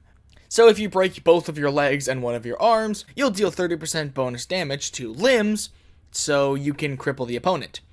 Honestly, this is just a really stupid perk, because whenever you're crippled, you're gonna do everything in your power to uncripple yourself. Especially because two-handed weapons are nowhere near as accurate when your arms are crippled. You're not going to be able to move well when your legs are crippled, and your head being crippled will make a really irritating effect happen. This is a really dumb perk, because even if you decided to try and play into this perk and leave your limbs broken, you're just not going to have a fun time. This is basically only useful for one-handed pistol builds, and only if you break your non-dominant hand, which is just stupid. Bad perk. The next perk is Atomic, which grants you +2 damage threshold and strength, as well as moving and attacking 25% faster while in irradiated areas, and it grants you a faster AP regeneration depending on how irradiated you are, similar to the Radchild perk. Unlike that perk, however, this one isn't as good. AP regeneration rates have never really been an issue for me. Even in longer fights, the AP regeneration rate hasn't mattered too much. And there's not a whole lot of places in the Wasteland that are irradiated for you to get the other benefits of this perk, so I don't know. Honestly, the Grim Reaper Sprint may be better for AP regeneration because, I mean, that's just 20 free points just for getting a kill. Yeah, I don't think this is all that great, to be honest. It sounds cool in theory, but there isn't a whole lot of places to even take advantage of this perk. And unlike the other perk, it doesn't get extreme. At 800 rads, you're regenerating 8 health a second. 8 points of health a second. Meanwhile, with this perk, at 800 radiation, your AP regenerates 1.15 times the normal speed. That's honestly not great. Next up is one of the weirdest perks, Mile in Their Shoes, which makes it so whenever you kill a Night Stalker, a fairly rare enemy, you can pick up a consumable from their body that's Night Walker's Squeezins, which gives you +1 perception, +5 poison resist, and +5 sneak, as well as just health and rads. Honestly, I don't get this perk, because Night Stalkers are not a very common enemy.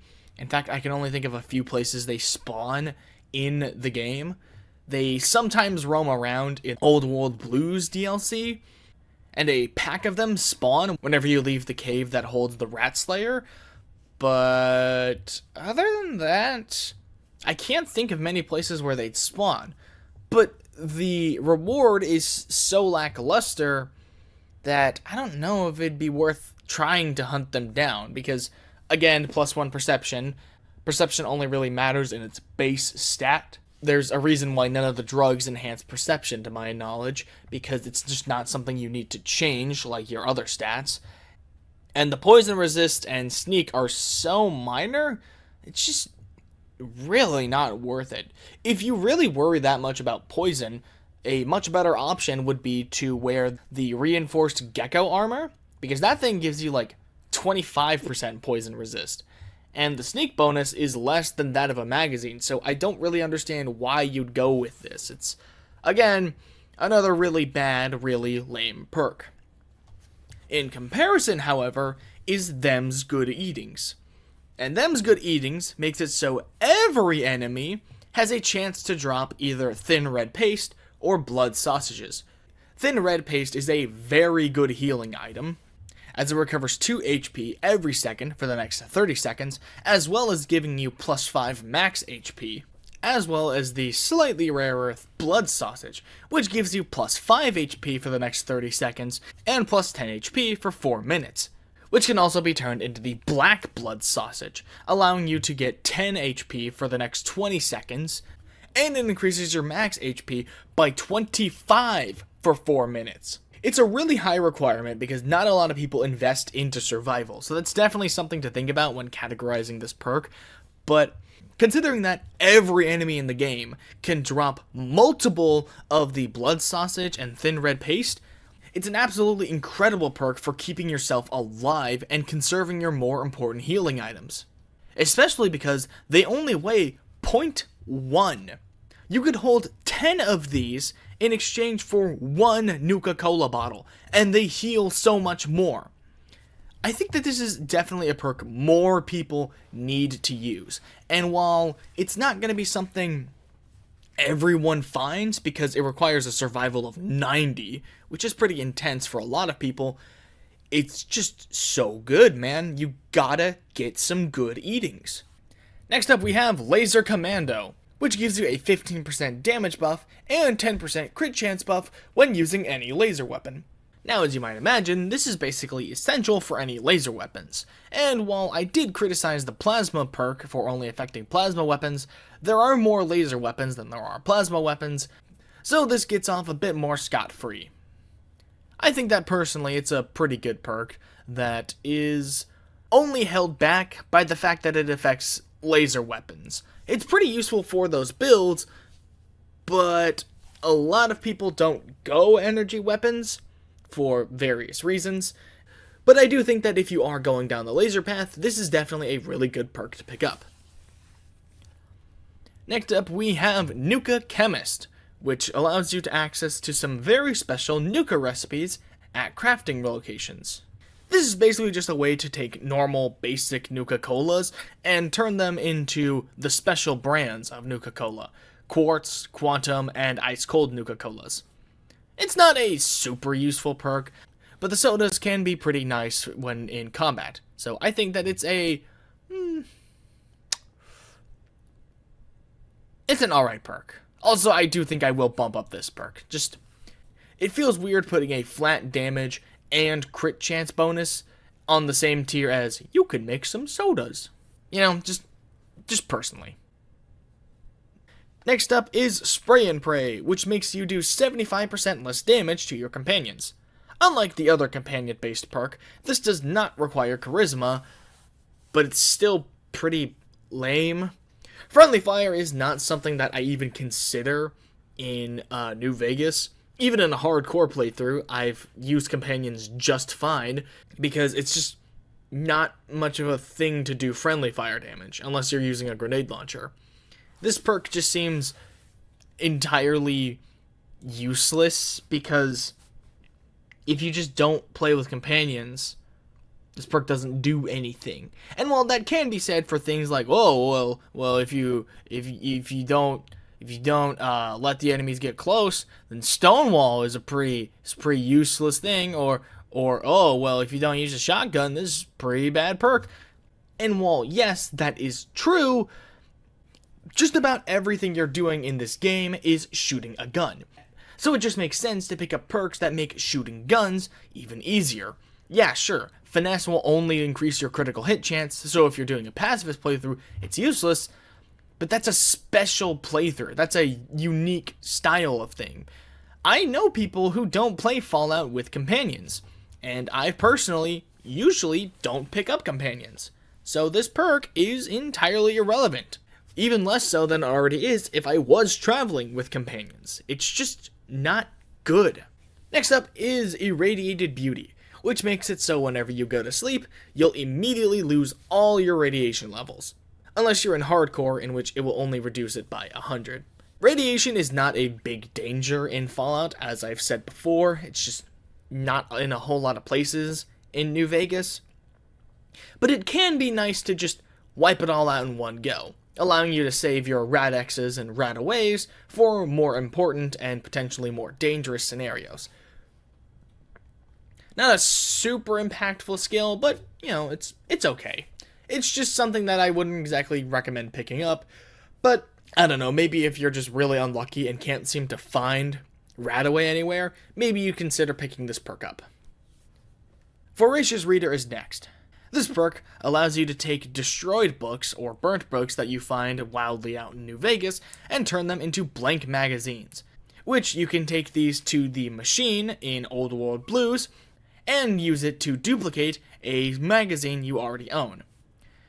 Which is pretty lame, I'll be totally honest. If you're not someone who plays through the DLCs, you're going to get exactly zero use out of this perk, and even if you are someone who does all the DLCs, are there any magazines you'd really want to duplicate that much? Maybe Lockpick and Science for a lock you almost have the specifications for, but not the exact amount, and maybe True Crime Police Stories, but other than that, it's just not a perk most people would get any use out of. Even if you are going through the DLCs, it's just not that good. Next up is Slayer, which makes you attack 30% faster with all melee and unarmed attacks. As you might imagine, if you're going for a melee build, this is basically required, because in the same amount of time that someone without this perk can throw out 10 attacks, you can throw out 13, which is super useful because that's just more attacks for you to potentially land crits, or for you to knock someone down using this perk. It's just something that there's no reason not to pick it up. I mean, if you're running a melee build, you would want to melee faster. It just makes sense that way, you know? Next up is Nerves of Steel, which gives you a 20% bonus to your AP recovery rate. Again, I've never really had much problem with AP recovery, but, you know, for AP recovery skills, this might be nice. I think something that's going to be most interesting whenever I do the final tier rearranging is how I'm going to compare this to Grim Reaper's Sprint. Because which is better, 20 points guaranteed or 20% faster always? We'll see when the time comes. Next up is Rad Absorption. I hate that word. This allows you to reduce 1 radiation every 20 seconds, which is terrible. Quite literally, if you have a problem with radiation, Radaway, or Irradiated Beauty, or just deal with it. It's probably not that bad unless it's like above 600 or 700, which at that point, 1 less rad every 20 seconds isn't going to matter that much. This is a terrible perk. Next up is the Lessons Learned perk, which grants you a XP bonus equal to whatever your level is. So if you're currently at level 26, the level you can first pick up this perk, then from that point on, every bit of experience that you gain is going to be increased by 26%. And then it's going to bump up to 27% once you reach level 27, so on and so forth. Now, as you might imagine, this perk is better than the Swift Learner perk because it has so much more to give, though it does appear much later in the game. See, I thought that this perk was trash because what I thought it did was whenever you leveled up, you gained experience equal to whatever your current level is. So if you were at level 30 and you picked up this perk, you would gain 30% of the experience required to get to the next level, which thankfully it is not, but still, it's basically just Swift Learner again. So I think I will put it right next to its experience gaining brother, Swift Learner, in 2 pair. Next up we have Tunnel Runner, which makes it so you run much faster whenever you're crouching down. It's a simple perk, nothing too complicated. It's very average, I will say. I think it's better than the other movement-based perk that involves crawling around. I forget which one that was. I'll put it in 2 pair, though.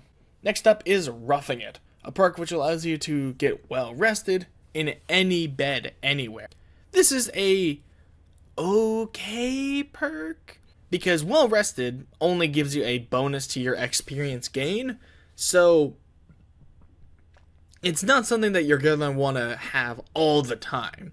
And especially considering it requires a 100 in survival, something that not a lot of people are going to do, I can't really justify this perk like I could with Them's Good Eatings. It's just an okay perk to make you level faster sometimes. I don't know, it's just not that great. The next perk, however, is Implant GRX. Makes it so at the start of every day, 6 a.m., you will receive 5 or 10 implants in your inventory. You can't stack them, they will only refresh back to that number. What they do is they essentially act like turbo, in which case everything will slow down for 2 seconds, or 3 if you've got the rank 2 of this perk. This means that you have essentially a replenishable, infinite supply of turbo. Plus, the perk is entirely non-addictive, so you can't get addicted to it, and, like all the other drugs, they stack. So if you decide to pick up the second rank of the perk, and take all 10 doses, with the Day Tripper perk you get from taking 25 addictive chems, and the Chemist perk from earlier, then you will be in slowed time for 80 real-life seconds. It's absolutely insane just how good this perk is. And while it does require a pretty high endurance to pick up, it's worth it to get this perk. So I would definitely recommend that if your endurance is not high enough, head on down to get some implants and a couple ranks if need be of intense training. It's that good. Next up is Burden to Bear, which is literally just a carbon copy of the other weight perk. Just plus 50 carrying capacity. Pretty good, you know. Everyone could use more carrying capacity. Next up is Broad Daylight, which removes the stealth penalty for having your Pip-Boy light on. Or you could just turn your Pip-Boy light off. Next up is Certified Tech, which gives you a 25% damage buff against all robots, and a 85% chance to find some sort of crafting material on them. Now, I've personally never taken this perk. There are a few that I haven't taken, but it's a very small list, and this being one of them. And so, I don't know how useful the crafting supplies are, but, I mean, like usual, there's just not a whole lot of robots. Maybe this would be more useful if you're going through Old World Blues, but I don't know, it just doesn't seem like that good of a perk. And now we have the final 3 perks, which are some of the most lengthiest in description. Whichever perk you're allowed to take is dependent on your karma. So since you only get these perks at level 50, the max level, you can only have one of them. The evil perk is Ain't Like That Now, which resets your karma to 0, increases your AP regeneration rate by 25%, increases your attack speed by 20%, and grants you an immunity to critical hits. I don't know how useful this is going to be near the end of the game, but if you're just running around doing nothing but killing people, I mean, 20% attack speed in general, not just for melee weapons, but in general is a pretty good perk bonus. I'm not sure how useful the AP regeneration would be, but, you know, in general, I think it's a pretty good perk. Next up, we have Just Lucky I'm Alive, which is the neutral perk. This one also grants you an immunity to critical hits, as well as 50% critical damage, and luck plus 4 for 3 minutes upon finishing a battle with less than 25% health. I don't know what the point of that is, to be totally honest. Let's just slip that in down there. That's just not really gonna be good. Then, the final one is for the good characters. Thought You Died. This perk, as well as the usual immunity to critical hits, grants you a 10% buff to your damage, and after resetting your karma to 0, it will make it so for every 100 points of positive karma you gain, you'll gain 10 max HP, allowing for a maximum of plus 100 HP. And considering that the max without this perk is 735, that's a pretty decent chunk of HP. This is probably the most useful out of all the level 50 perks. My only real complaint is that it requires quite a lot of karma grinding after you've hit level 50, but it is definitely worth it So I think I'll put it in solid straight. It just depends on which I will put over the other when it comes to the final tier list. And so here it is, ladies and gentlemen, the official Calahan Ahlborn Fallout New Vegas perk tier list. Let me know what you thought about it in the comments below. Did I put something too high? Did I put some things too low? Is carrying capacity not as important as I made it out to be? Let me know, and I'll see you nerds next time.